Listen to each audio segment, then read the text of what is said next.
We are on the record.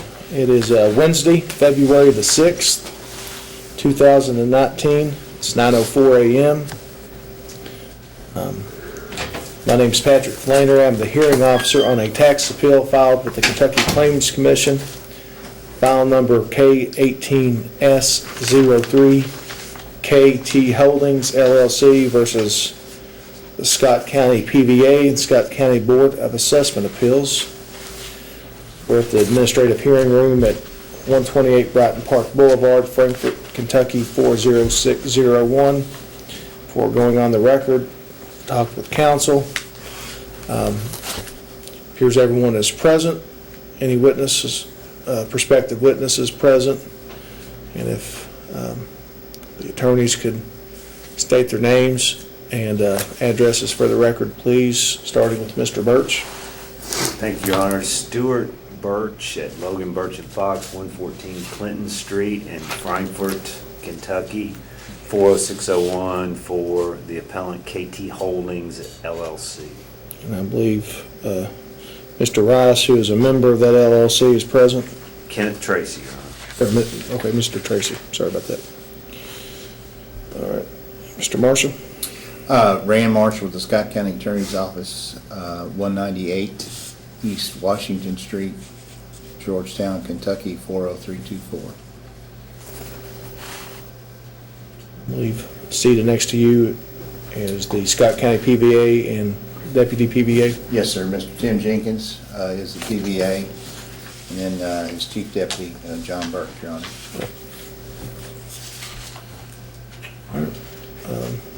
The parties like to make an opening statement. I don't believe I would, Your Honor. Well, as I said, let me just make a very brief statement, Okay. KT Holdings purchased this property November of 2016 for $115,000. When he bought the property, the construction, which is indicated in the appraisal, was already there and already existing.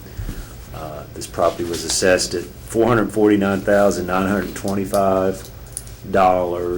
KT Holdings will introduce evidence that at best the value of the property is $210,000, and there's some very specific reasons we'll show through the evidence that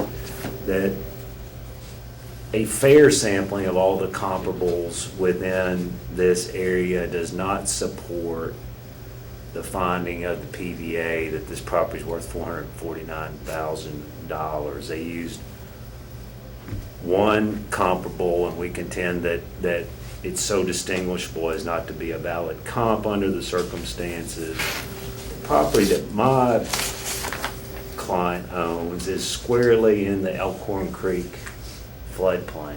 As you go out of town, out towards the bypass, it's on the right. You know where the RVs used to be, probably. And the plum tree's no longer there. It's sort of behind where the plum tree is, right over the bridge, down in the hole. Okay, so the client has no road frontage. He's in the flood zone, and he doesn't have public access to his property. His property is governed by an easement, which happens to be the subject of a dispute as we're sitting here today in Scott Circuit Court. So for all those reasons, we contend that the assessment of the property valuation administrator was excessively high, and in fact, the Scott County Board of Tax Appeals agreed to some extent with Mr. Tracy, in that they came back at $318,195 rather than the $449,925. We contend that that's still excessive, and I would note in their decision they reference the lack of road frontage. They reference the fact that there was only a road easement, and they reference that the property was in a flood zone. And to compound the problem with the flood zone, the next door neighbor has put tons and tons of fill right on the creek, okay? So he's built his property up to an extent that you can, from a certain perspective, you can't even see my client's property when you're driving past there. So to use as a comparable as the PVA did, commercial property with road frontage that's clearly visible from the road was inappropriate, and we think that he should have looked at a larger sampling, and we intend to show you those exhibits, and we hope that you will agree with us. Thank you. Assuming you plan on calling Mr. Tracy as your first witness? I do.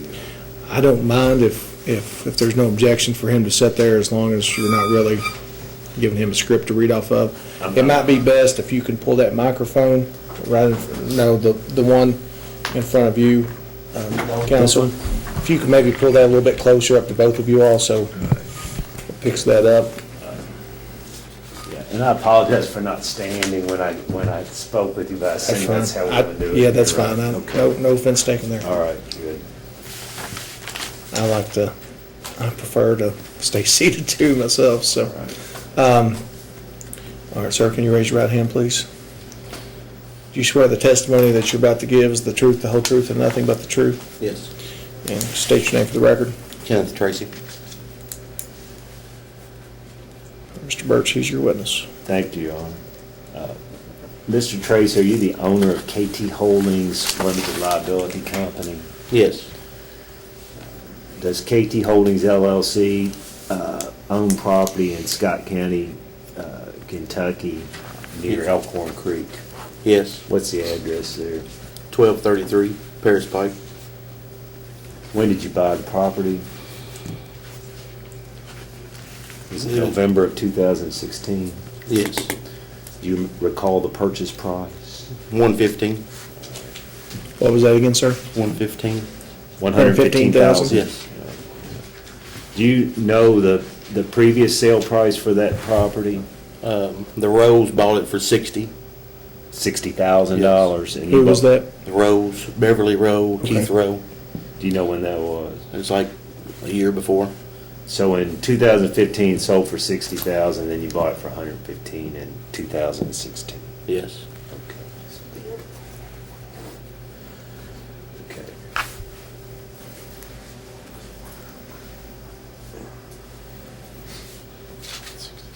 What sort of improvements do you have on your property? I redid the shell, the tin around the building because it was faded, and then I concrete the entire lot and put a fence up.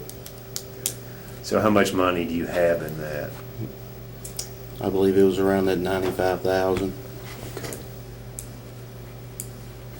Is that your opinion as to the value of the improvements on the property? Yes. 95,000. What was there when you purchased it? Gravel in the building.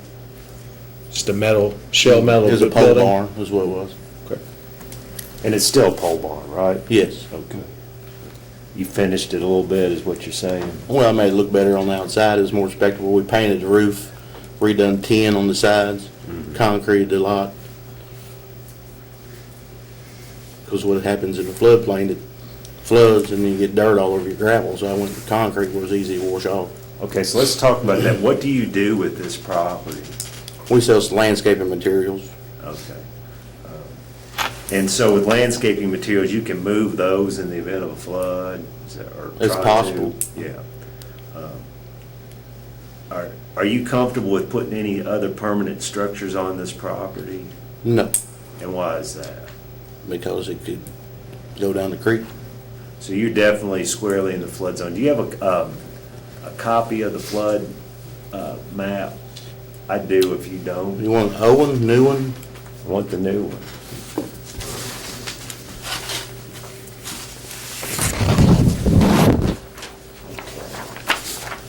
We'll mark the flood map as exhibit, the new map as exhibit. What do you want to call it? Exhibit. KT or a? We could just do, if you want to use the pi symbol Okay, yeah. for plaintiff or appellant, and just put pi 1.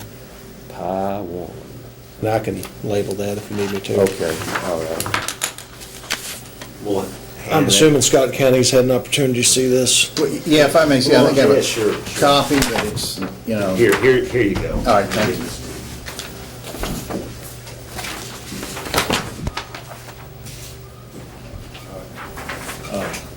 So, Mr. Tracy, got handing you a document that we marked as Plaintiff's Exhibit 1.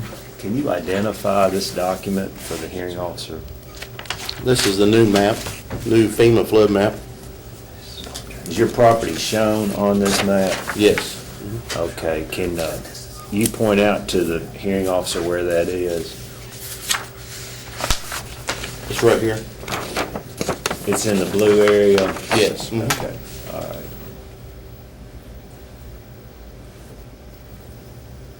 He found it. Okay, let's see it. Okay.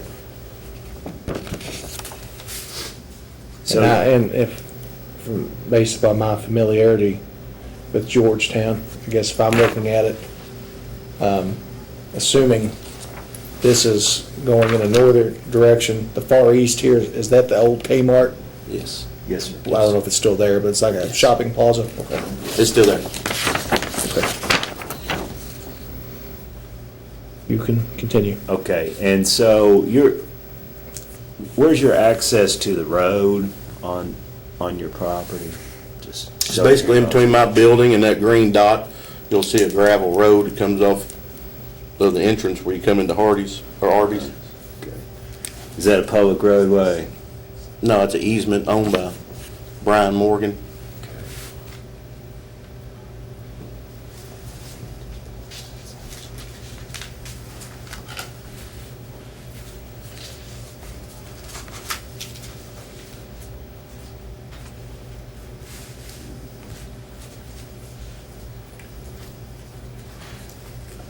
So is the fill that I mentioned in my opening statement shown on this map or not?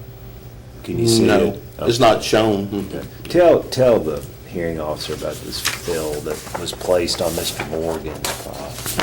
But I've got a drawing that's showing it, basically it's that. Okay. Let me hand this to you. So we'd like to mark this as plaintiff's number 2. And what that is, that's a picture of the old map,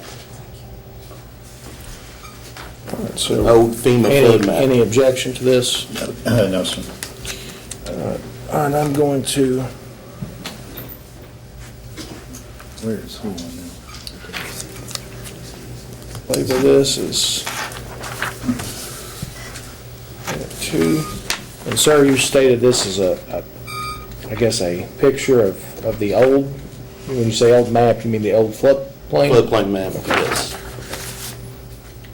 So tell the hearing officer where the fill is located on the Morgan property. The entire red outlined area, it's got his pink line going over it, says completed proposed field area and proposed building site. That entire big square was all field. Okay, and so that fill, is that above your elevation where you're located, your building? 4 to 6 feet. 4 to 6 feet above your property? Yes. Do you believe that has a negative impact on your property? Yes. Have you had anybody complain about their ability to find your property because of that fill? Yes. Okay, does it affect or partially obscure your signage on your building? I have no signage on my building. Okay. Would people be able to see signs with that fill if it were on your building? If they was looking, at eye level, no, because it's actually the field's at the top of some cars Okay. at the road. All right. So, move to introduce Exhibit 1 and Exhibit 2 if I've not already done so. I don't believe there was any objection. If not, they'll be admitted as appellants, Exhibit 1 and 2.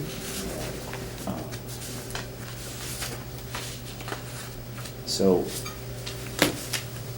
Mr. Tracy, you've seen the property valuation administrator's opinion as to why believes the property to be worth substantially more than you paid for it and what the other surrounding properties are worth. What's your, do you have a criticism of what it is that the property valuation administrator did in terms of the comparables that he used? Well, the one at the auto sales place at Plumtree, when it was bought, he raised the land value 400%. Okay, so All right, explain. I'm not Yeah. sure if I'm following you there, so explain that for me. Land values going back 10 years, the land was around 100 to 150,000. When it was sold in early 2017, the land value went to 400,000. Talking about an adjacent property or the Yes. subject? Well, there's a road in between me and it. And is it your understanding that's the comparable upon which the PVA relied in raising your assessment? Mostly. Mostly, right. Okay, and it's that one property, and in your opinion, is that property an appropriate comparison for your property? At the time it was done, no, because it's on Highway 460. He actually bought a restaurant at the time he bought that. At the time he bought it, it wasn't in the floodplain, didn't go into the floodplain until late 17. So for all those reasons, you don't think that was an appropriate comparison, right? No. Okay. And I'm gonna go through a series of properties that you believe are comparable, or that appear to be similarly situated. I attached these to our exhibit list, Rand, but I'm gonna Yes, go sir. ahead and just quickly give them out as we go along. So, let's mark this as, You want to enter these collectively or individually? what's easier for you? I'd probably prefer if they're all, I guess, property, are they property cards? Yes. I would prefer just do them collectively. That's all We can right. go through each page. All right. Judge, I think my response would be that we certainly don't disagree that these are the assessments for these properties. But to argue that the assessment of the subject property should be different based on assessments of other property, we don't believe is appropriate. You can't compare assessments. These properties are in different locations. Some of them have different zoning, different features. So they're not appropriate to be compared to this property. Are they sales comparisons or are they assessment comparisons, I guess is what? One of them is a sale. Yeah. I know for a fact. So it's a combination. In response, I would say that, the defense of the assessment by the Scott County PVA is premised on an adjoining piece of property which is completely distinguishable. It's up on the road. It's where the plum tree used to be. And when they bought it, it was an ongoing concern. They decided to put a car lot there. But the point is that seems to be their defense. So our response is that, it's fair to look in the vicinity and see what value the PVA placed on those other properties, because one of the pleadings that we've alleged is that it was arbitrary. And it's our contention that the PVA has misapplied the appropriate measurements while applying a different standard to adjoining or similar situated properties. So I think it certainly comes in, at least in an administrative hearing, if not a jury trial. Okay. I will consider it, but I need counsel to make a clear distinction on each property, whether or not the comparison is a comparison of the assessment or a sale. Because I believe it could be problematic to try to compare assessments. And if I can, just for the record, Judge, to have an ongoing objection to, I'm okay with sale to sale, if it's. I understand your objection. It's noted for the record, and Okay, thank you. and I will consider each. I'll just take it on an individual basis here. Thanks, Judge. Mr. Tracy, I'm handing you over marked as Plaintiff's Exhibit 3A. Can you identify that for the hearing officer? Yes, this is right across the creek from me on the other side of the road.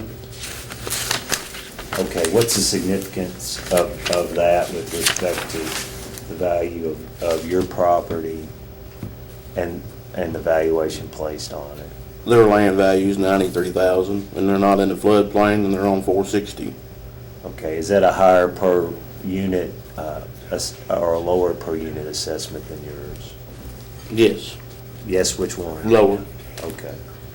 So even though they're not in the floodplain, the property value is less? Yes, on the land. Okay. Andy, what we'll mark as Plans Exhibit 3B.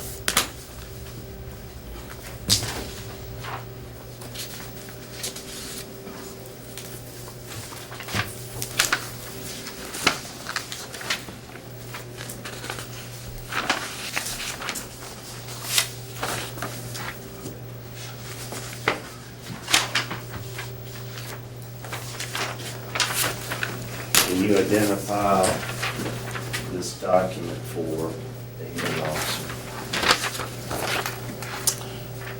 It's a building that's up there and across from our ATV place on the other side of the railroad tracks.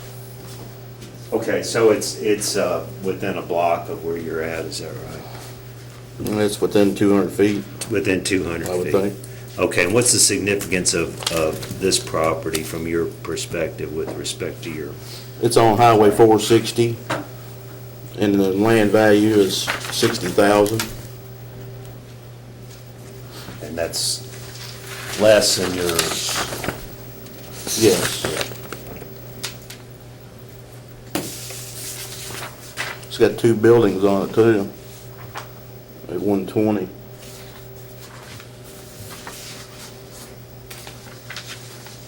Okay, let me hand you a little mark as exhibit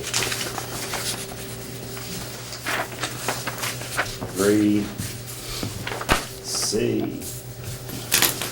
Identify this for the hearing.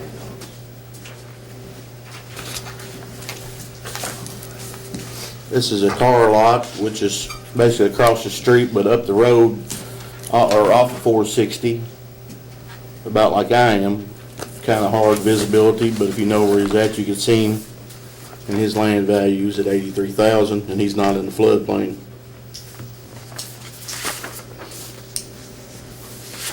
So your property, land value is greater even though it's in the floodplain than this other commercial space?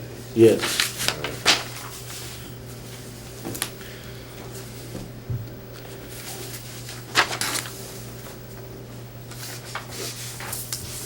Okay, I'm handing you what we'll mark as exhibit 3D. Will you identify this for the hearing officer and tell him the significance of this valuation in your opinion? They've got 4.2 acres, which is basically up there across from Camping World, the old flea market behind AutoZone. And they got the land value at 70, or 60, basically 67,900. B2 zone, Which Out of the is, floodplain. which is compared to yours less. less.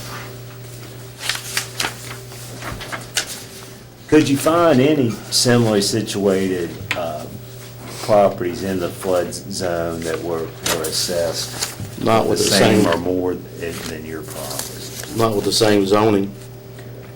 So you're the high water mark, no pun intended, on property in the floodplain, commercial spot? Yes.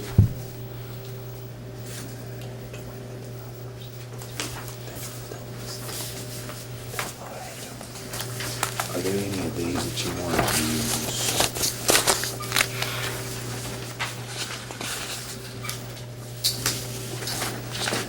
Tell me what you want to use.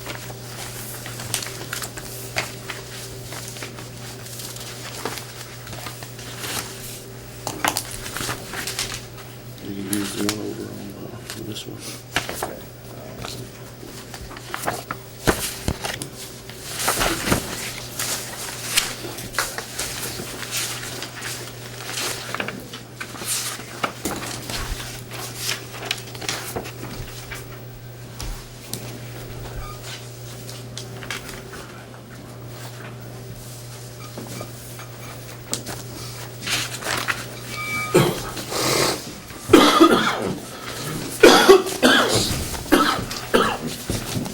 So I'll hand you what we've marked as Exhibit 3E. Can you identify that for the hearing officer and tell him the significance of that?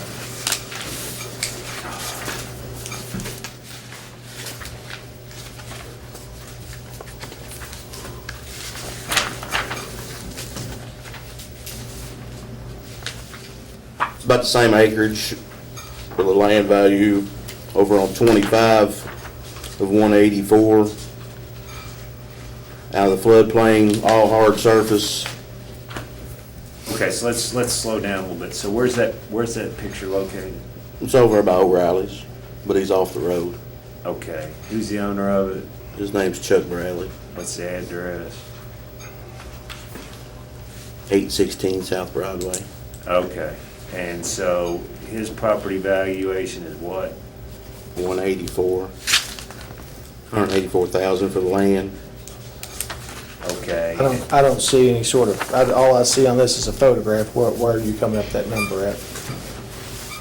He might have some other numbers. I'm going by my, Which one is it'd be that 2 alpha, is what it is. Might be there. it?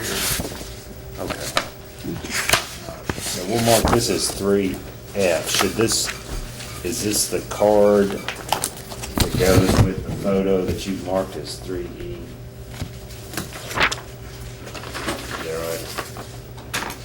Yes. Okay.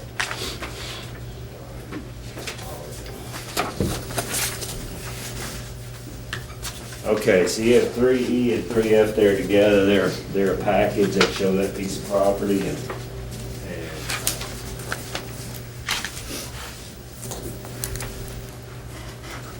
that's also commercially zoned, not in a floodplain, and yet the land price is lower than yours, right? Yes, but then you got the building.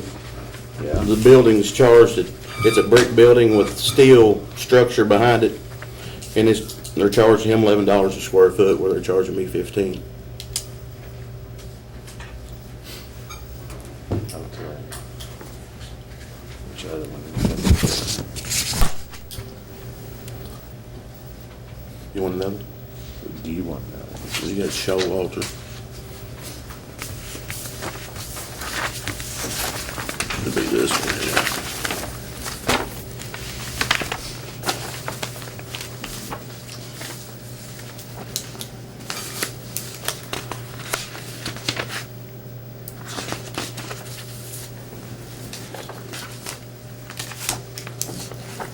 It's all one there. It's all, yeah, well, it's all for the same. He's got a track here, a track there. Okay, so, we're gonna hand you what we're gonna mark as collective 3F, which is gonna consist of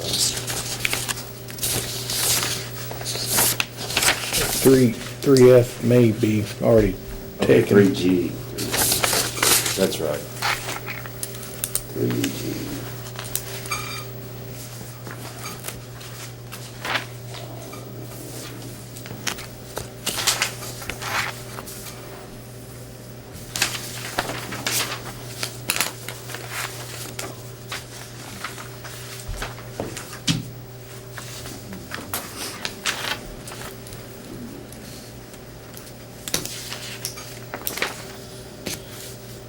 Which will be a 4-page. All right. Exhibit.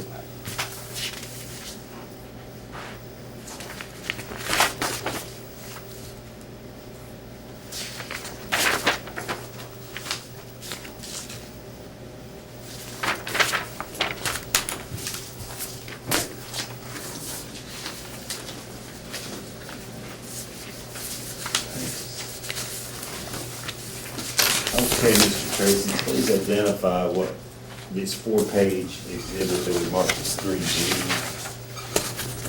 What is that? It's 110 East Showalter. It's basically right directly behind O'Reilly's. Actually, part of it adds to the back corner of O'Reilly's. That's off Broadway there? Yes. Okay. the first track where the building is 2 acres for $150,000 for,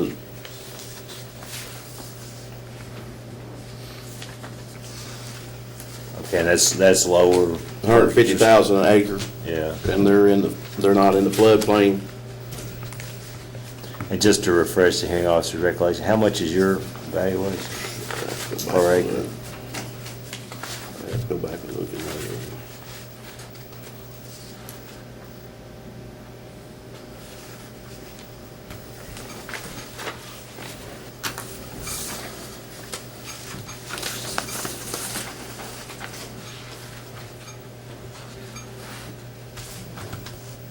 $220,000.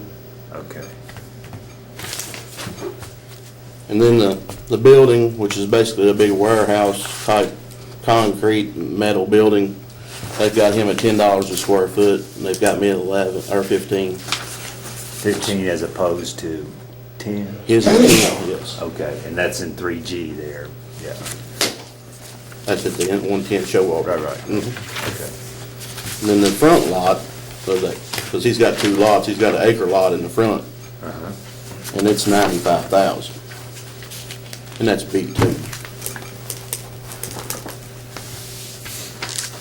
Also considerably less than your valuation, right? Yes. Okay. Once again, were you able to find any other property similarly situated to yours that had the same price per acre or square foot on the land value? Because everything you're showing the hearing officer is substantially higher, or yours is substantially higher than theirs, right? Yes. Yeah. Okay. Any of these other ones you want to put in? You have it 1053.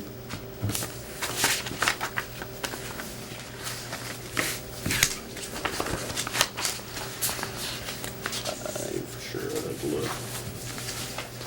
I got this one. I got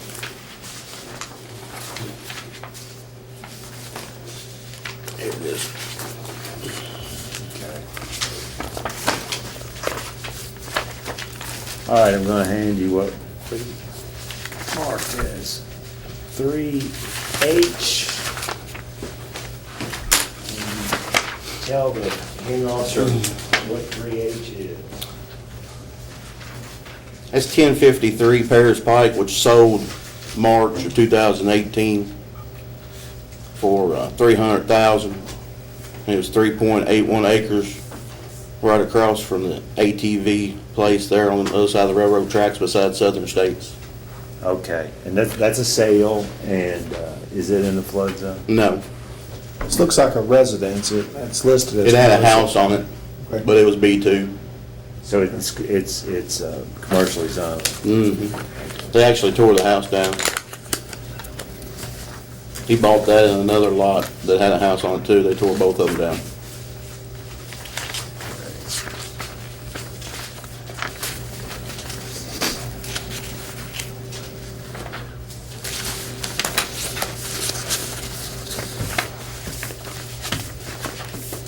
Any other comps you want to use?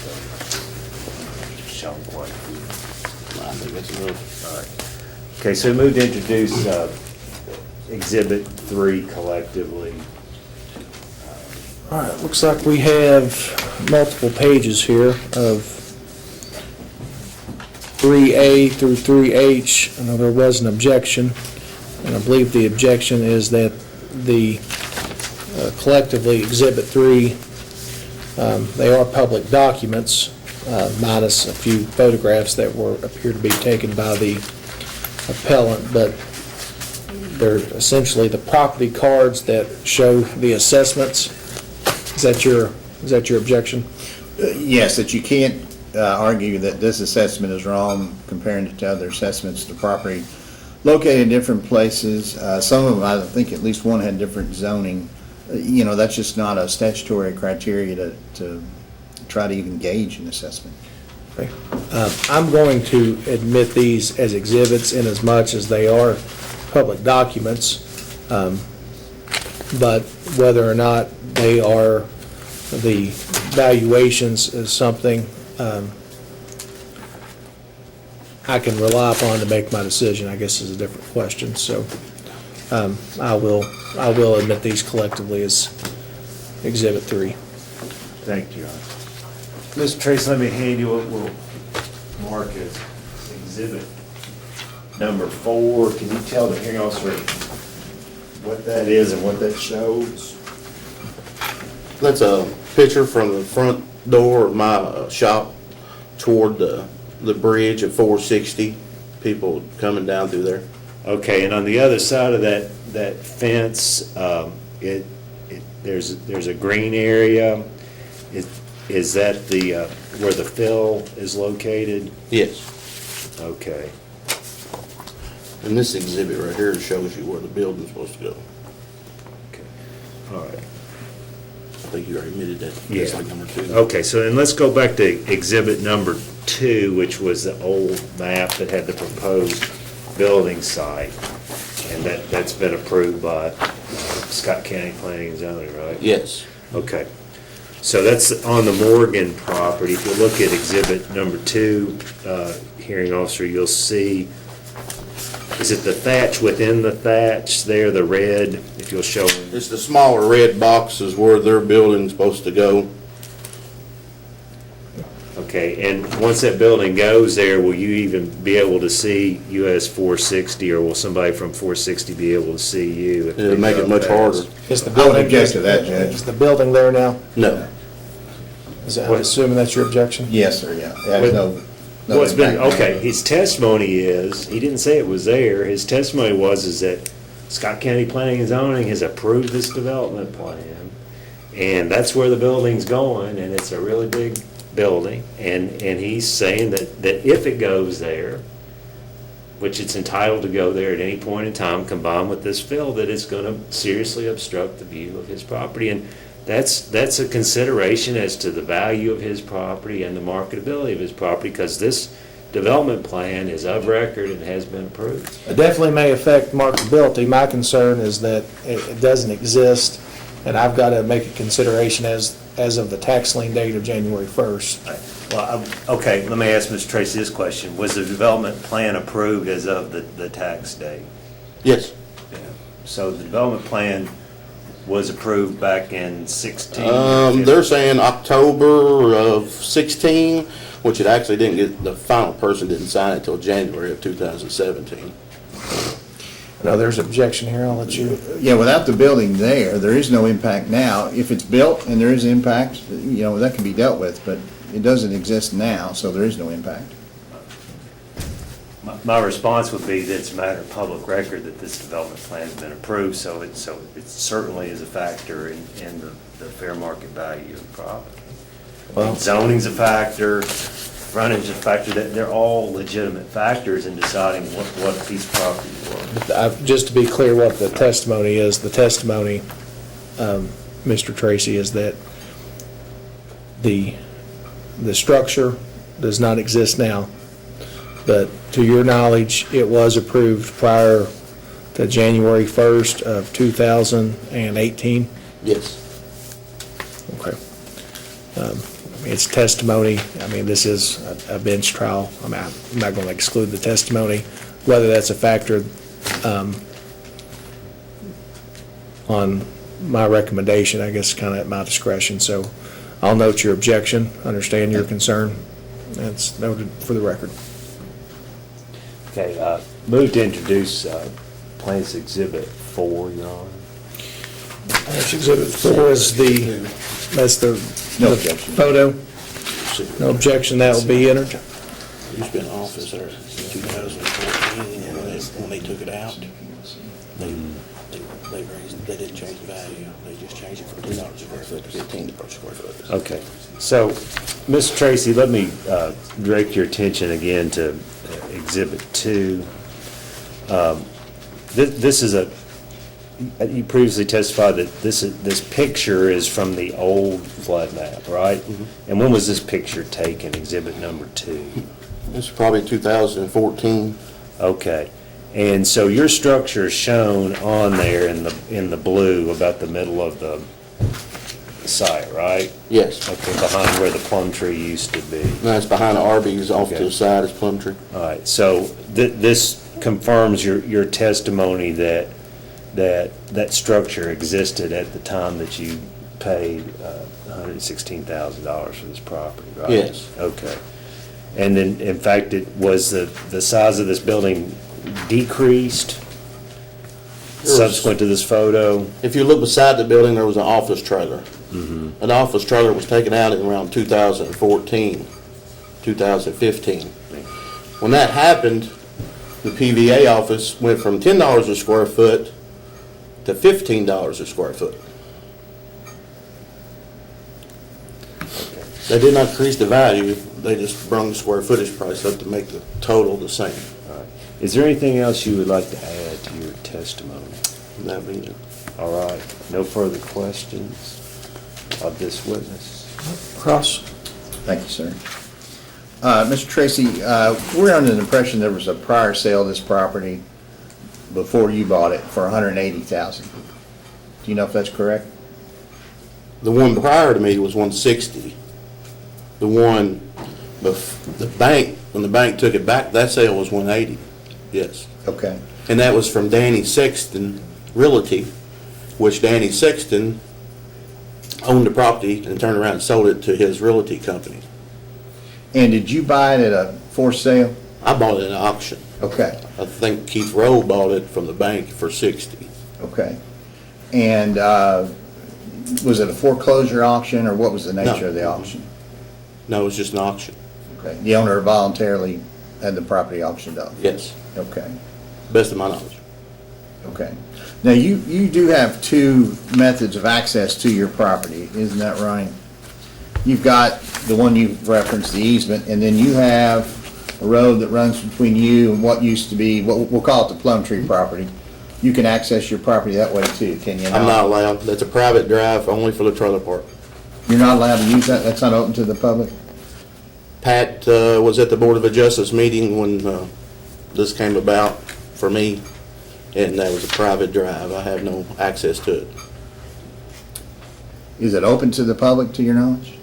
Do you know who uses that? If you People don't, for the trailer park, do you know this field that you've indicated, do you know when that was done in this area here? 2014, Okay. flooded 2015, And what year did you buy your property? 16, into 16, I believe. Okay. You can see your building, your property from 460, can you, or from the road, can you not? If you was stopped out on 460 turning into Ocean's Landing, yes, you could see me. Well, now, in this, it looks like to me, you took this from your property as your exhibit, correct? Yes. And you can see, I think I see at least one car out here on 460. So there is. Right there at the entrance. There is sight lines, there are sight lines to your property from 460, are there not? If you was right there at the drive.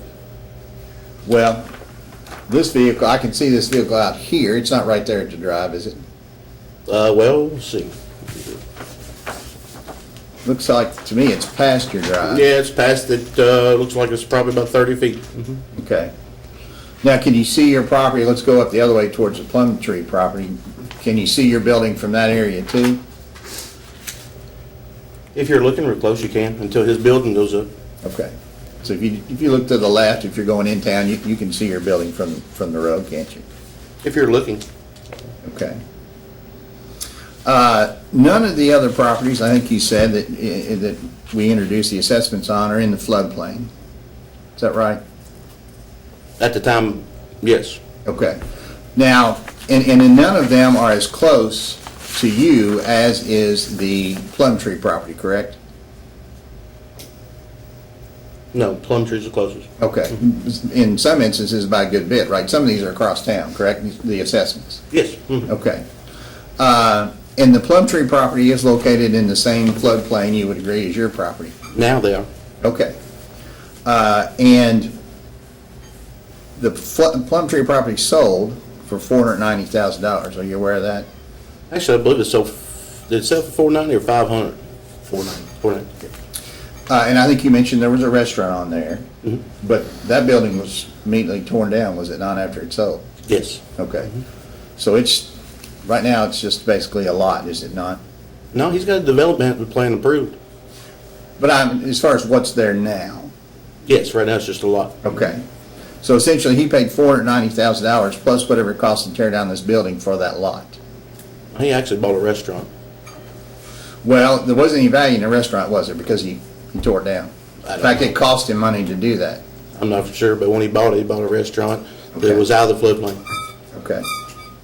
You know, talking about a restaurant, you're talking about the plum tree? Yes. Yes, sir. So the plum tree has been tore down? Yes. Correct, okay.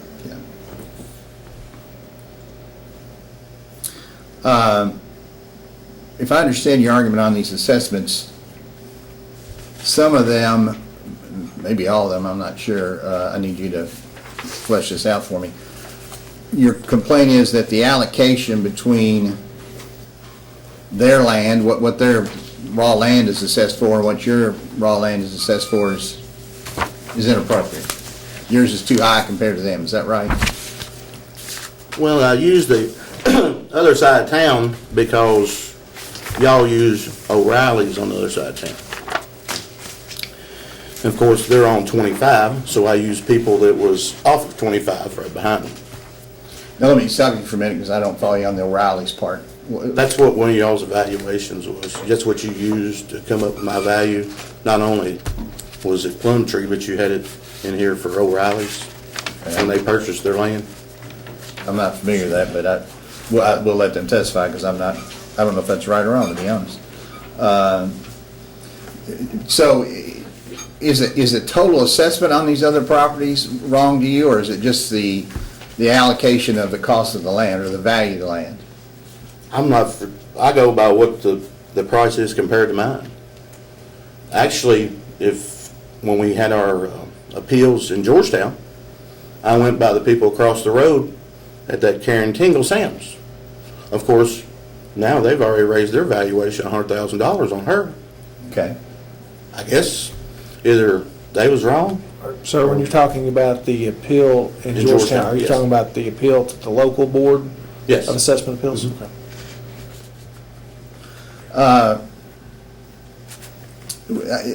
I still don't know how to handle on Okay. your argument.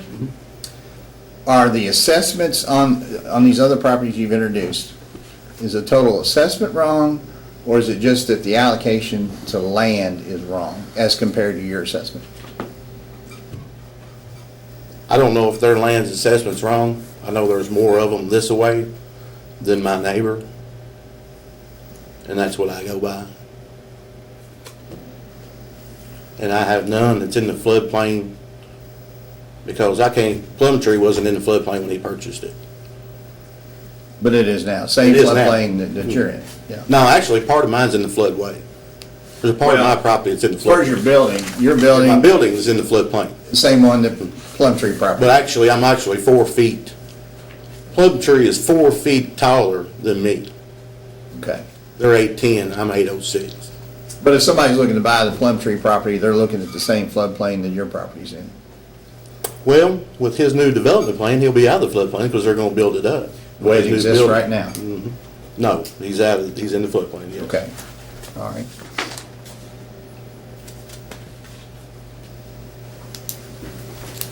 Do you know, are all these other properties, do they have the same zoning as yours? I believe the cash advance is I-2. Okay. The others are the same.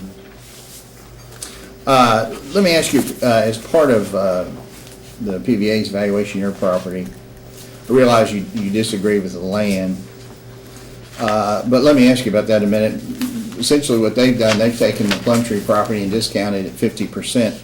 Do you think that that's not high enough, that yours should be discounted more? I think they overinflated Plum Tree. Well, they used what it sold for. So how's that overinflated? Well, I don't know, well, at the time, it said the restaurant was worth, what, 380-some thousand, the building and the restaurant? I don't And when know. it sold, the numbers got flip-flopped. So your argument is that the valuation of the Plum Tree property is too high? Is that right? Yes. And therefore, okay, is the discount not high enough as well, the 50%?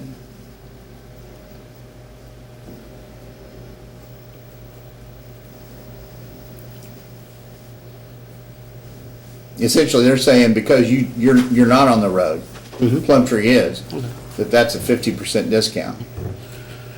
Are you saying it needs to be higher? And if so, why? I think that Plumtree valuation was when it was out of the floodplain. That's when it was bought. Okay. His property, it probably got devalued even more when the new map went into effect. So you're saying the Plumtree property is not worth what it sold for? Exactly. Actually, the property across the street, and Miss Karen Sam's, them acre and a half lots are not, they're at least $100,000 cheaper than Plumtree, and they're not even in the floodplain. And it's right across the street. The value that PVA's put on your building is $64,800.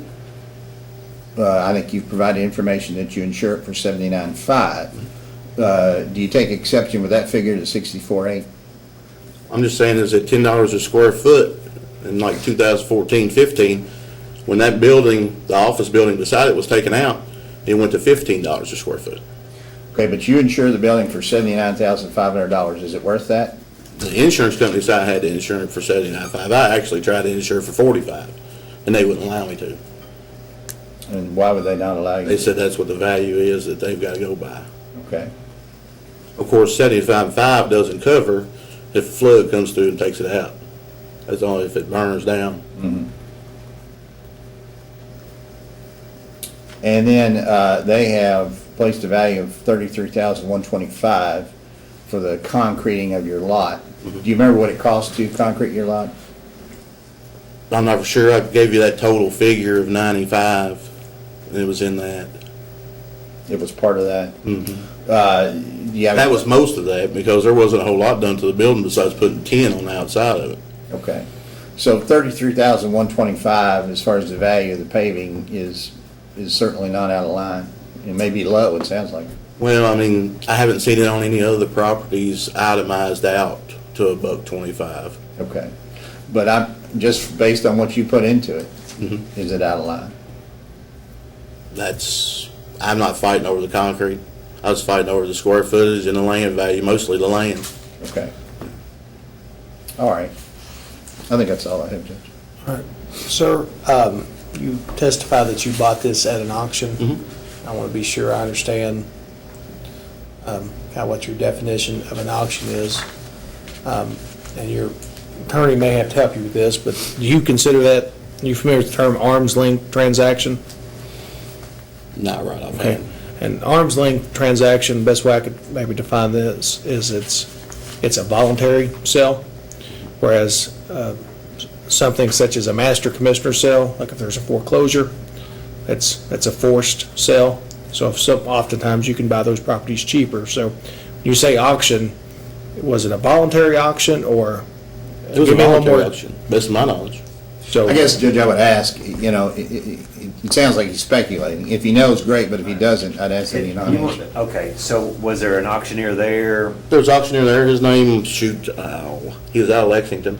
Was Can't think what it his name- advertised in Yes. advance? Is that how you found out Yes. about it? Is that how you developed? Actually, what's the realtor there in town? Was his name Doug Smith or Frank Smith? He was there. There was several people there. There were several bankers there. as far as you know, you believe that it was a voluntary sale, that there wasn't, but you're not 100% for certain on that? I don't know what their situation was, but there that day, it was a voluntary sale. Okay, and they had bought the product for $60,000, right? Rowe bought the property for $60,000. DNS Realty bought it for $180,000, which he bought it for $115,000 and sold it to his realty company for $180,000. Of course, Danny Sexton's in jail for fraud over money, and this is one of those properties. All right.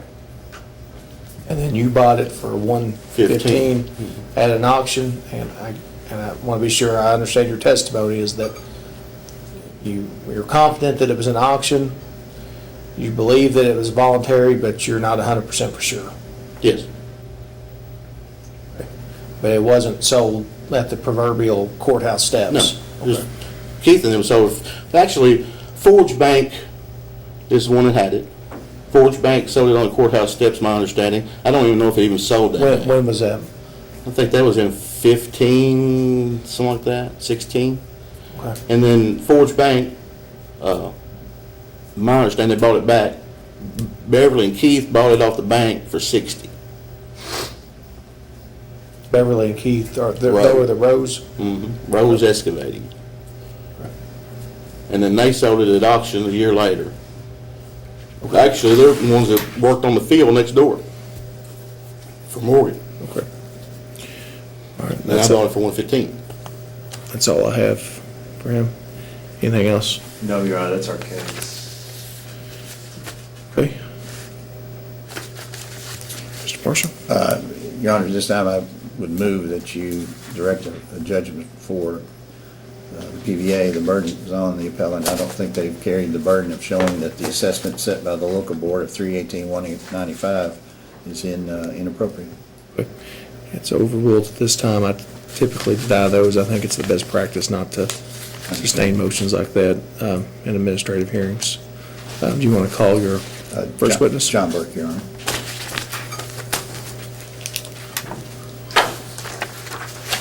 All right, Mr. Burke, raise your right hand, please.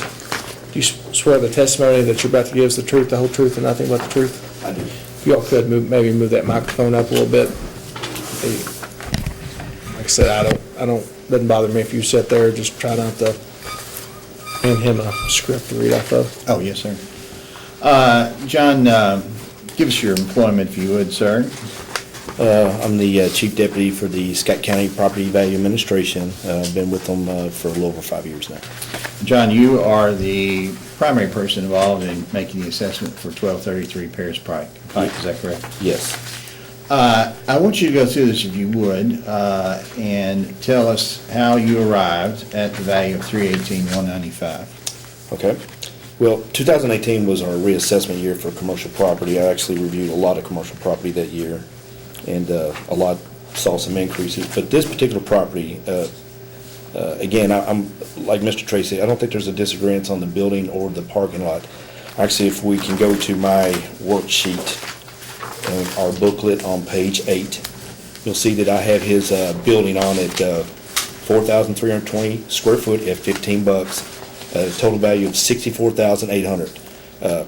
His document shows that he has an insured for almost $80,000. So I'm not even close to that value, so I'm not out of line with the building. I did a measurement of the parking lot after it was added on, and I used a conservative value of $1.25 per square foot on concrete to come up with a value there. So that came out to $33,125. So my total improvement value of this number was $97,925. So again, we're very close on that. So again, I don't think that has really anything to do with it. It's the land. Now going back to the land, when I was looking at his property, Scott County is the fastest growing county right now. Over on that side of town, tracts of his size are selling in essence of $800,000 to $1 million per acre. But where his is situated, I tried to find the one that was the most comparable to make an equalized adjustment. And that was one that sold adjacent to his property, which is When you say his situation, what do you mean by that? just where he's sitting on Paris Pike versus maybe around the corner. If you go up just a hair more, like you're at the crossroads of the bypass and Paris Pike, like where the Swifty gas station used to sit. Just a hair up from him, that is land leased at $1 million. It's they're paying like $4,500 some per month. You put a cap to it, that property's worth $1 million. They were offered $1 million by Swifty that they turned down to release it to somebody else. So I mean, just a hair up the road, that much more difference in value. Is But looking that at- a Clark's gas station now? It's a Clark's Okay. gas station. You just go right around the corner. It used to be an old Marathon station. It's now Cane's Chicken. Almost same size acreage. So for $850,000, tore down the gas station. You go across the road, those lots where your Panera Bread, Culver's are at. That was those two tracts once divided are like 8/10 of an acre. You've answered my question. Right, but anyways, looking at all that, I looked for the one that was most comparable when I was going to try to determine the value of his land.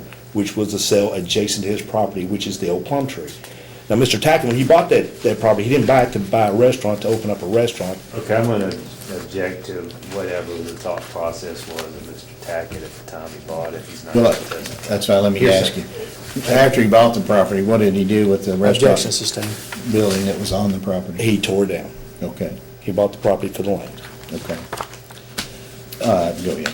Anyways, then what I did was, I basically took the property, and I took that $490,000. I did not. $490,000. $490,000 was the sale price. And when was that, John? When was that sale? Let me find it real quick here.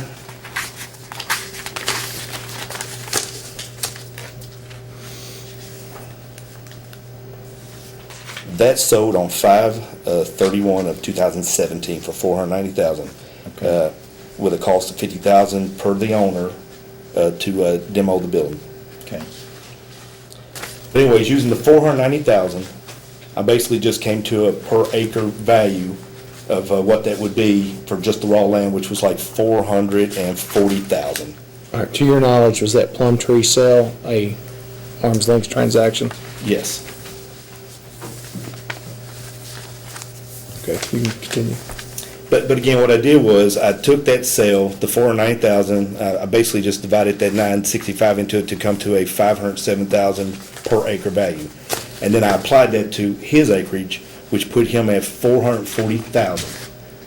Actually, at the time when I was doing it, I only discounted about 25%. I didn't think it would be as much as 50%.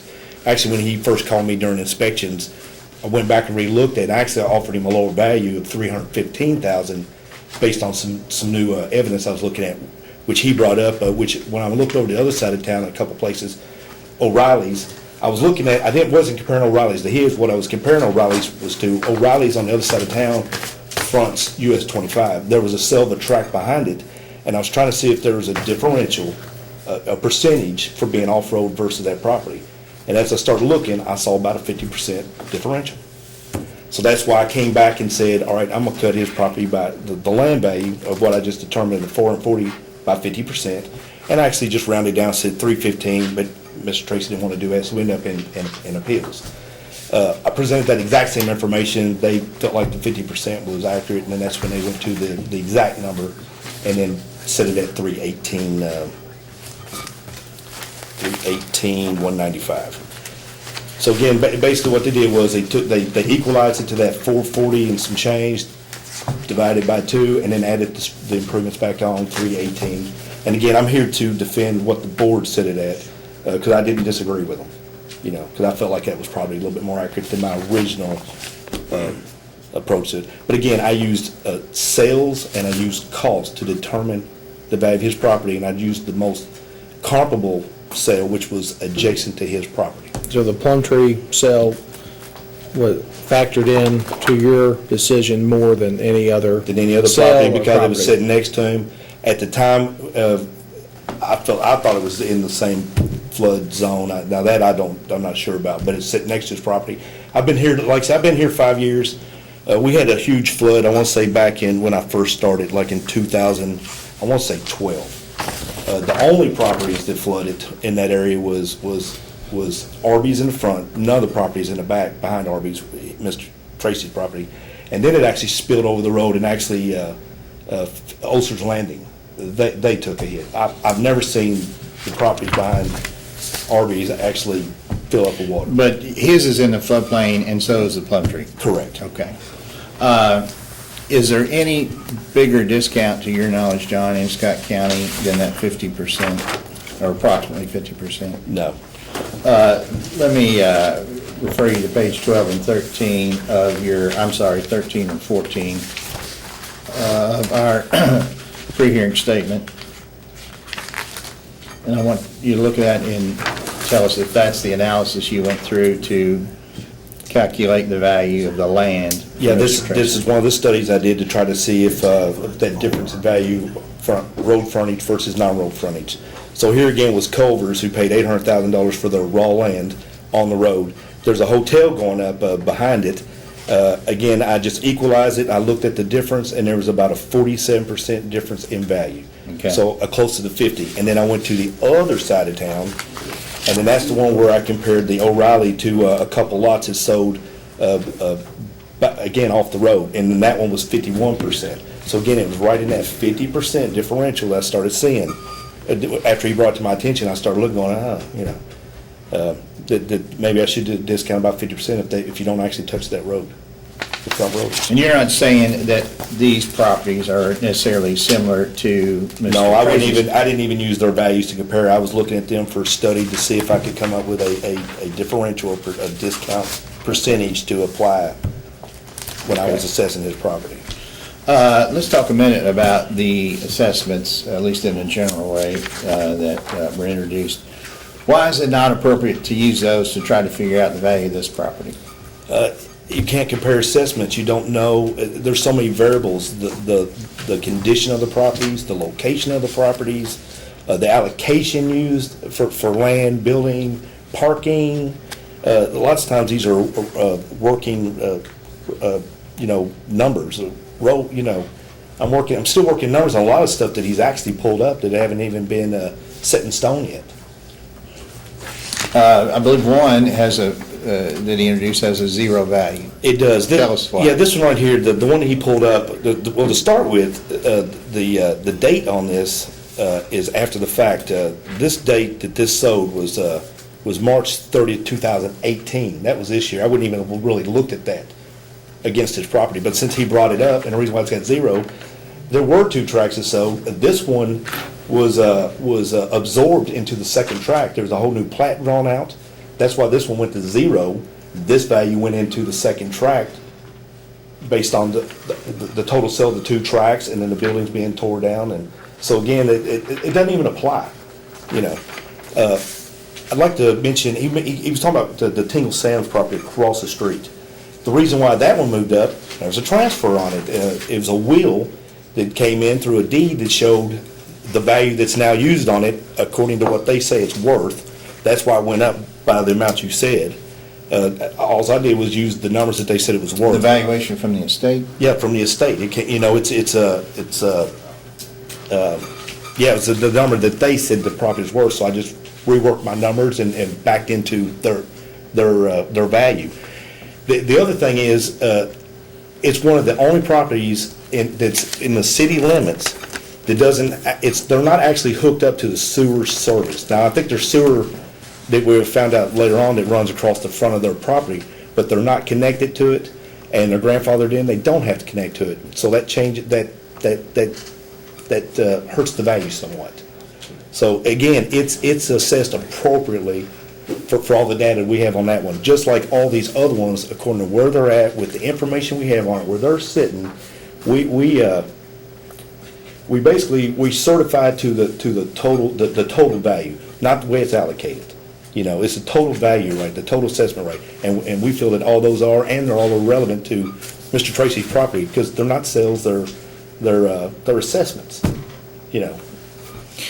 I want to make sure I understand about the allocation part, John.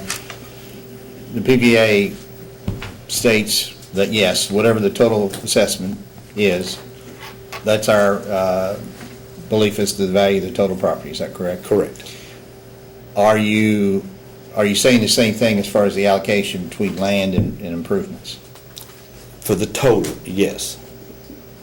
But are you certifying that, we've got the allocation to land exactly right? Or No, as we best did can? not certify to that. No, just the total value. The rest was working numbers, allocating the numbers, trying to make it fit into what we think that the property is worth. Okay. All right. Anything else, John? No. That's all I have. You have any exhibits you'd like to submit? I don't think so, Judge. Well, let me,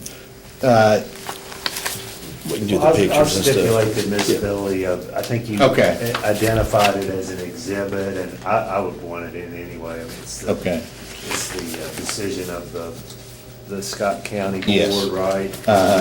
You- and then those photos, which I think, are all these photos taken from the road? Yes, I try to take one from the right side, the left side, and actually like right behind the Arby's. Okay. Try to get a So our- shot. Our packet is one exhibit, is that okay? Yes. Okay.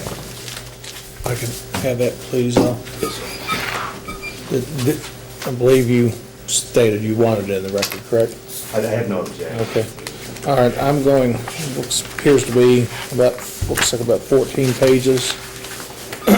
It'll be emitted collectively as, just going to use the delta symbol for dependent.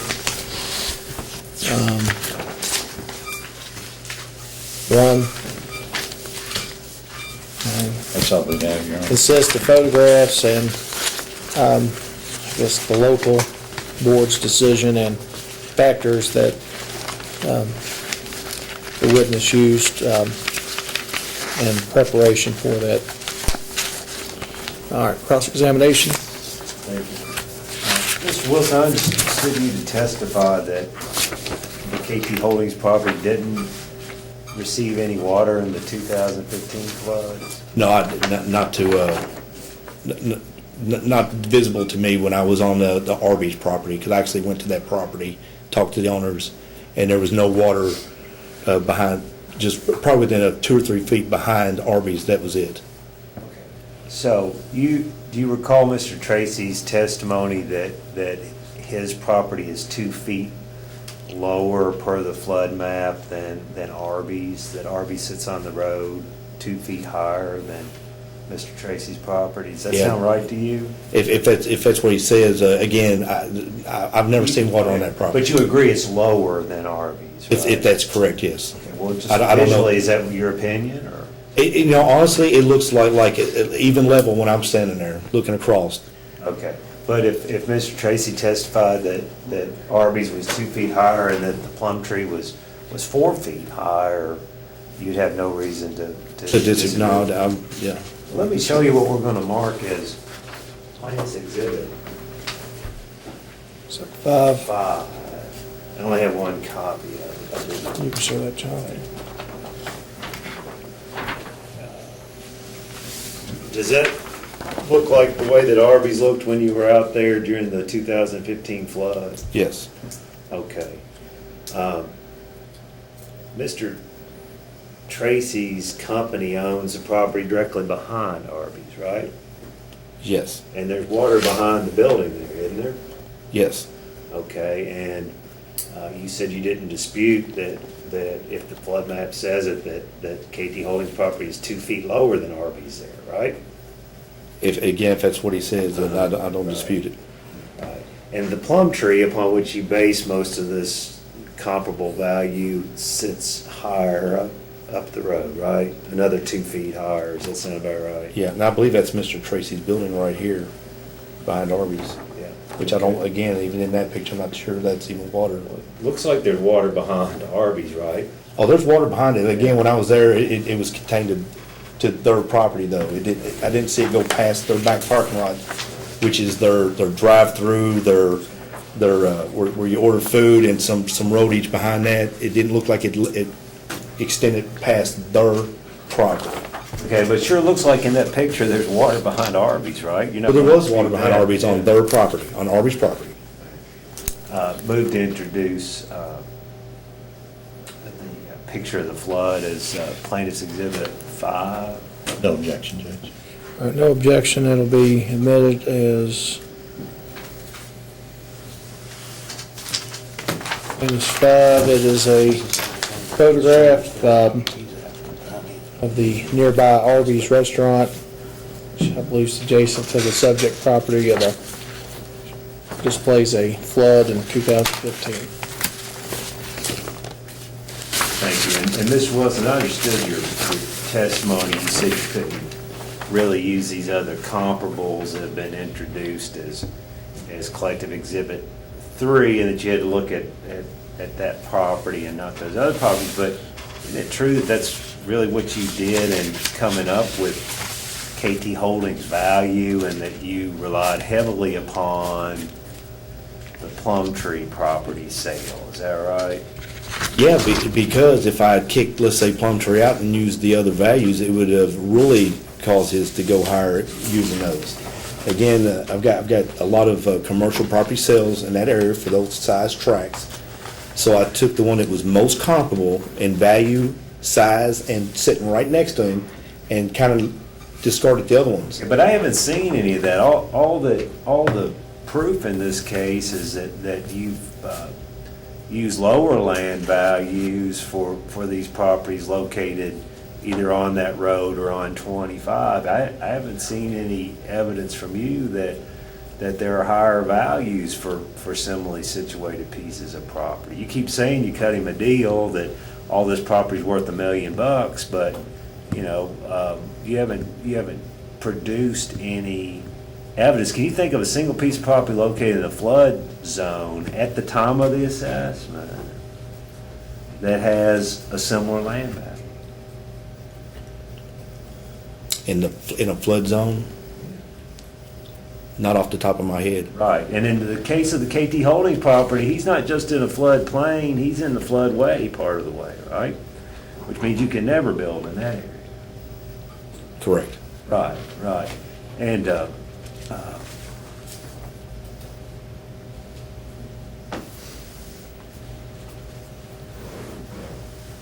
But I did use a sale of a property adjacent to his. you did, and at the time that you did that, let's look at exhibit number 2, plaintiff's exhibit number 2. It's this one with the etching on it, the cross etching on it. You see that?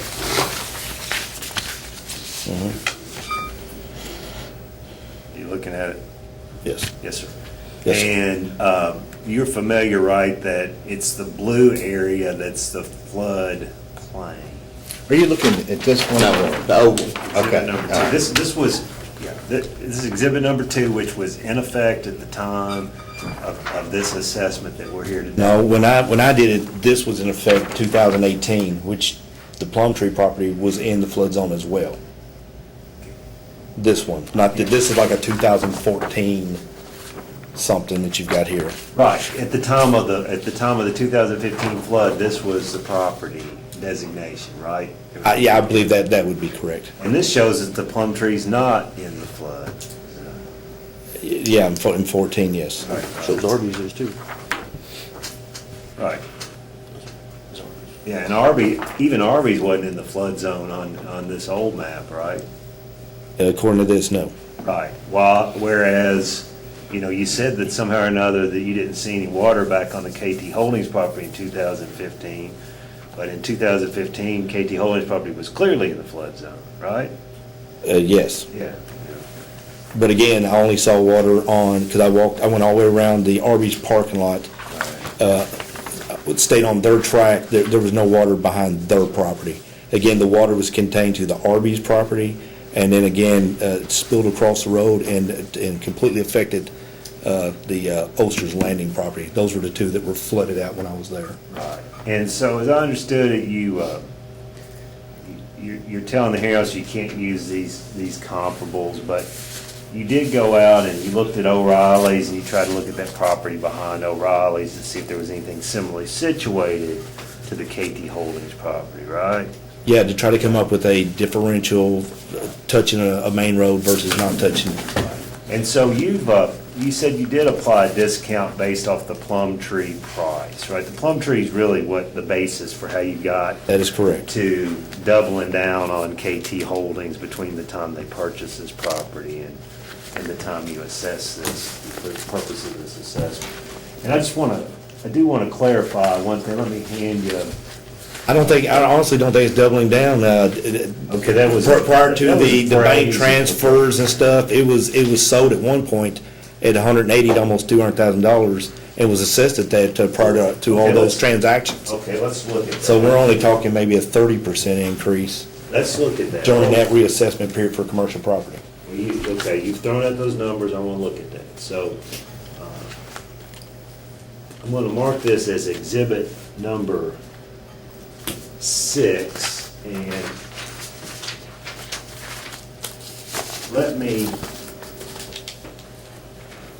let me hand you that copy, and I'll hand him the original. Is this the subject property? This is the subject property, right? 1233 Paris Pike, This right? is the subject property. Okay, and so I've handed you this is your sheet, right? This comes from your office, is that Yes. right? Okay, and this was as of this exhibit I'll show you is as of January 1st, but it's got the buy and sell history at the bottom of it, right? For these 4 years, I believe there's some extended. For 1233 Paris Pike, it's got, are those the last 4 purchases? Yes. Okay, and so you said it sold for 180, but it did that in 2009, right? Well, it actually sold to an individual before it went to this DC. It's like he transferred it to himself or something. It like sold to an individual, then he moved it over for that same value, like a deed transfer. You're just not seeing the extended records Okay, there. but those are the last 4 transactions. That's all I'm asking, right? I mean, That's correct. That's according to your office, okay? So whatever that 180 was back in '09, the last 3 transactions were a lot less than that, right? Correct, and that's why even as far as our assessment, I never changed it from the 180 because I felt like the next 3 sales were not arm's length and were not valid sales to lower the value to those numbers. I wanted to be left it clear, at that's 180 the different entire than that, time. but I wanted to show you just because that's a different year than that. That's what I showed him, was this exhibit, okay? I don't want to be misleading. I just wanted you to be able to look at those numbers at the Okay. bottom. I've got 2, I'm just gonna do Yes. this collectively, I've got 2 pages here. Essentially the property cards and the Q public card. Any objection? No. I'll be admitted as Exhibit 6 for the appellant.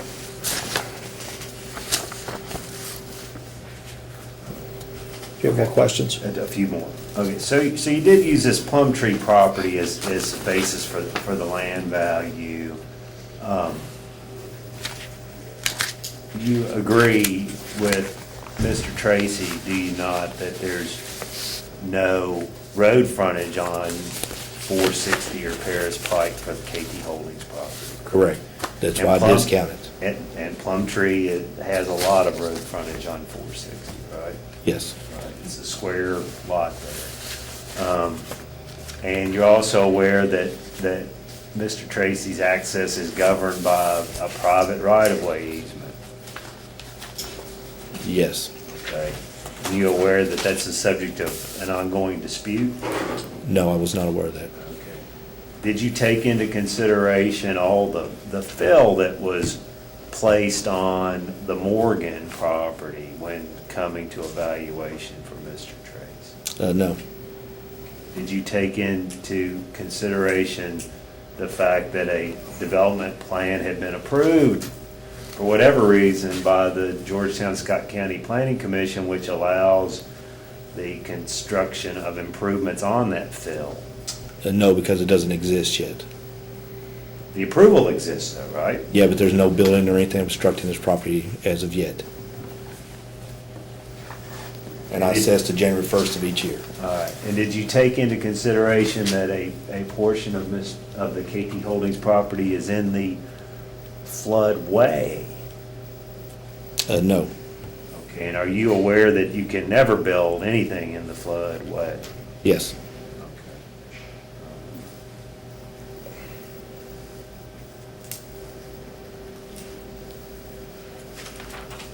No further questions. Very briefly, I'd ask Mr. Tracy if he bought this, he stated he bought this at an auction. I asked him if he bought it, if the auction was an arm's length transaction. Do you have any knowledge as to whether his purchase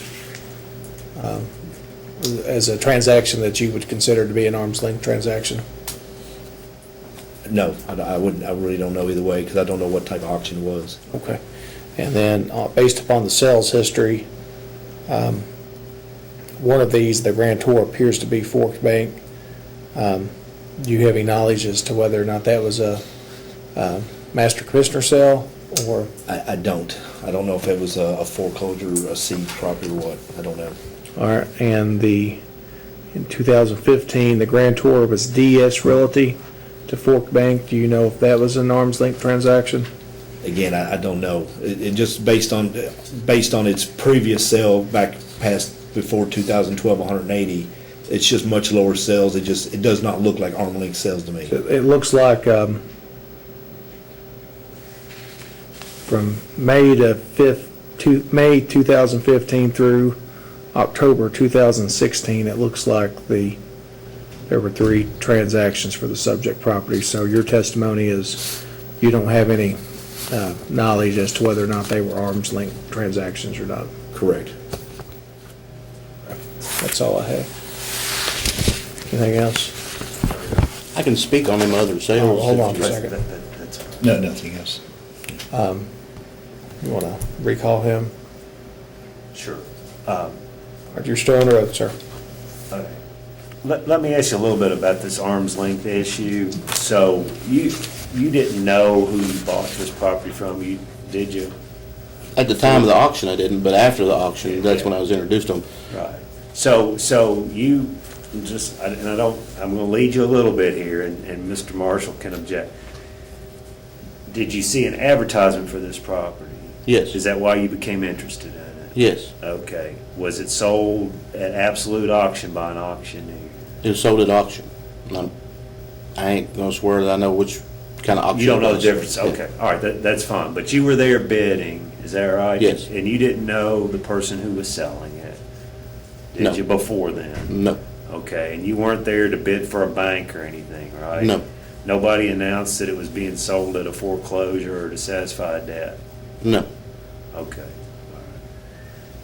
And as far as you were concerned, that was the price that you were willing to pay for this property, and you thought that was a fair price for the property? yes. Okay. All right, now, you wished to address briefly the testimony of Mr. Wilson, right? As far as what he referred to as the comparables, as I understand, right? I was just gonna say that this property was bought by Frances Sexton, back in 1994. When she passed away, she gave it to her son, Danny Sexton. Danny Sexton turned around and sold it to his realty company, D&S Realty. That's your previous sales. They actually still own the lot that is behind me where the barn's at. Okay, and so, let's see that real quick here, Exhibit 6. It's got a sales history on the bottom there. Yeah, so it was the sale from this individual to his realty company that's the high price, Yes. right? Mm-hmm. And do you know the sales history before that? Do you know what he bought it for individually? I'm not for sure. Okay. I know the people that used to own it and that owned that entire park, Yeah. and they split it off. Okay, all right. Anything else you'd like to add? That'd be it. All Any right. follow-up, Tim? You don't know when you bought it whether somebody was forced to sell it or if they were doing it voluntarily, do you? No. Okay, thank you. That's all I was saying. Any other witnesses? No, thank you. Any desire to make a closing argument?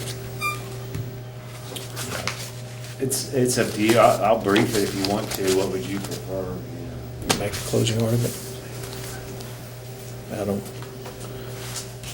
giving you all the opportunity to do that, I mean, Judge, I would say that what I hear Mr. Tracy saying is that these other assessments indicate that the value of his property should be lower. Well, those aren't even appropriate to compare it to.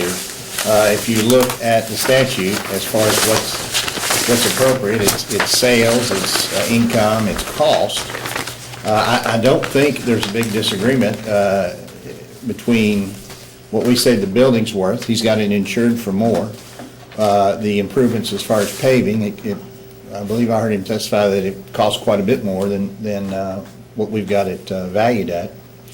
So we're talking about the property. I don't know that you could find a more appropriate piece of property to use than what we've used, the Plumtree property.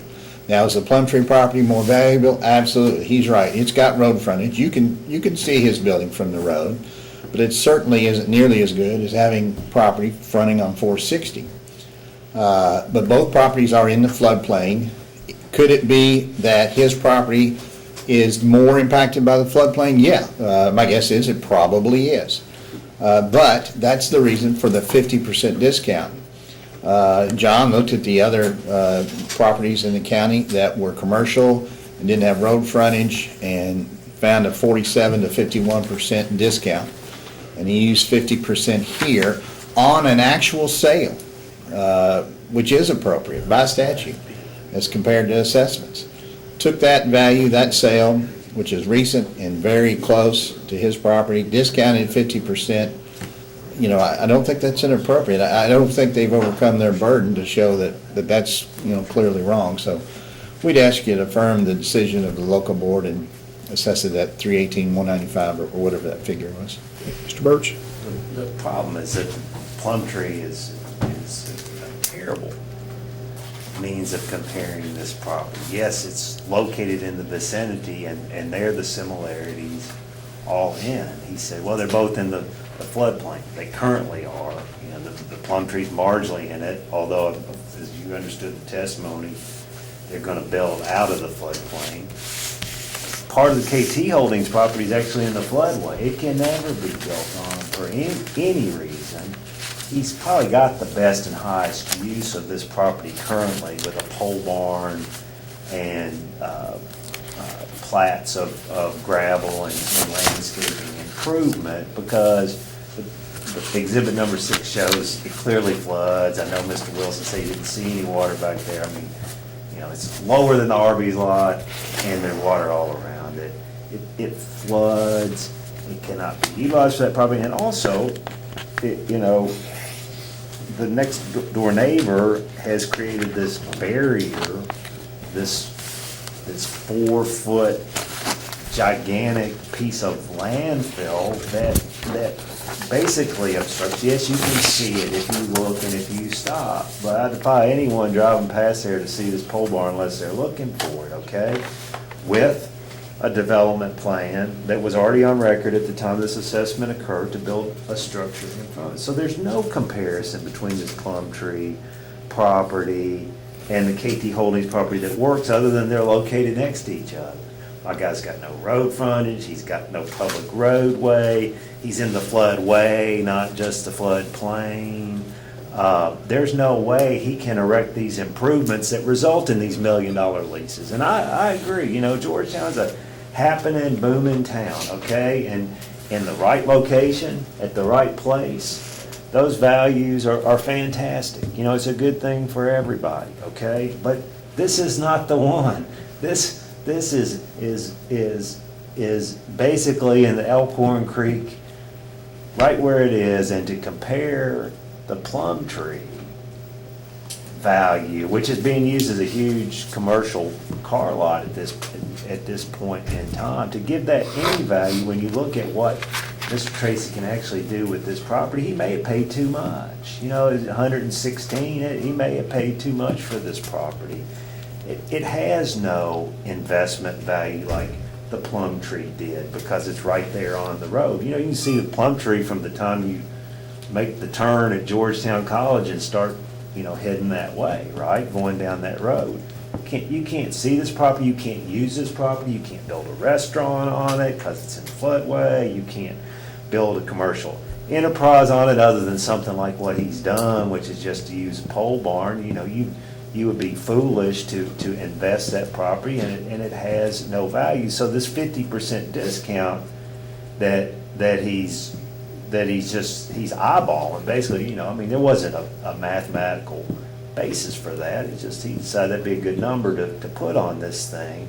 It's still grossly excessive under the circumstances. I mean, again, he may have paid too much for this property, and it's becoming worth less as the Scott County Planning and Zoning Commission has permitted some guy to put 4 foot of fill on the property that obscures the sight line to the road, and has given permission for this guy to build a structure which will totally obscure this piece of property from the road, and then probably end up in litigation over the right to use that road as a commercial development exists. So none of these factors were taken into consideration. I mean, 1/16 is probably what it's worth, but Mr. Tracy, being a fair guy, said, you know, I've got this in the concrete, I've got this improvements, I'll go to 210,000. And that's the testimony. You've got the arms, there's no testimony this was not an arm's length transaction, okay? His testimony is he went to an auction and bought it, he read about it,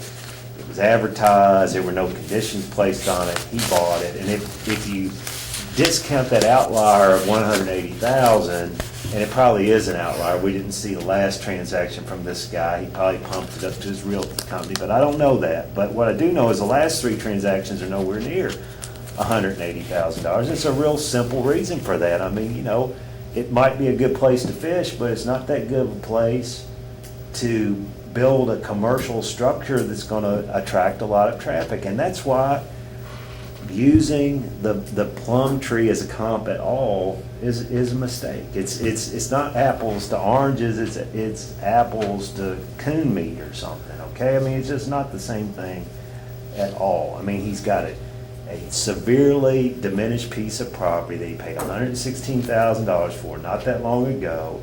He's been very honest in the amount of improvements that he's put on that. He's added those improvements to what he paid for it, and that should be what this thing is worth. And to say it's like the gas station up there, or it's like anything with road frontage, when it has all these serious limitations on what can be done back there, is to ignore reality and to treat him in an arbitrary and unfair fashion. So it's our contention that this property should have been assessed at $210,000. Thank you. Typically, my, I guess, practice or habit on these cases is give the attorneys a copy of a CD, the record of our hearing, and give you all the opportunity to send me proposed findings, conclusions of law, and an order, as you all would, you know, basically how you all would like to see it. I'll do that. If you all don't want to do that, I won't make you do it. I know some attorneys that say I just would like to brief it. I mean, I personally believe that any case law or statutory law that you think is important would be in the proposed conclusions that you would submit. So, kind of give you an idea of how I see this case right now after hearing this.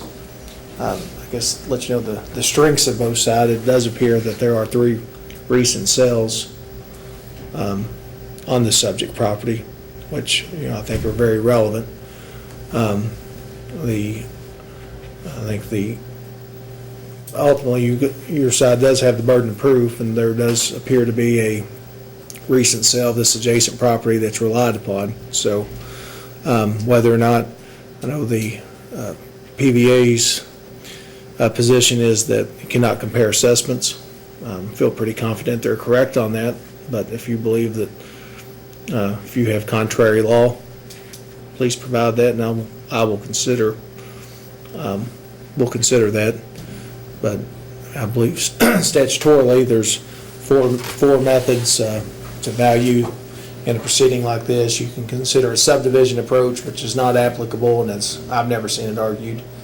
You've got a cost approach, an income approach, and a sales approach. And I think the exhibits they are public documents, but they tend to reflect the assessment value and not maybe what the sales price actually was, although they can be and typically are very similar.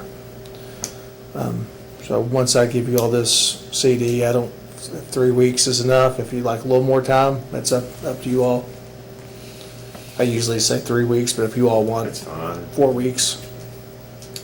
3 is probably fine, yes, sir. Sure. Okay. I feel like I'm under a lot of pressure. I found out before a conference call, his wife was an English professor of mine, so I feel I need to get this right and be sure that it's in the active voice and not the passive voice and all those things Microsoft tells me that I do wrong when I type, so. If it's any comfort, I'm under pressure.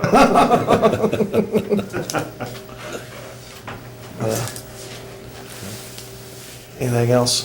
Before we go off the record? The CDs will just be mailed to us. I will, yeah, I'm Okay. gonna have someone come in here and make a copy and Okay. do that right now. Anything else? I think Any that's- So questions? you want to give us a date? Just 3 weeks from today, whatever day that is. Today's the 6th, so 27th. And if something pops up and you all need a little additional time, just email me. I realize stuff comes up. Oh, I'm sure we do have Or anything else before we go off the record? No, sir, thank you. Thank you.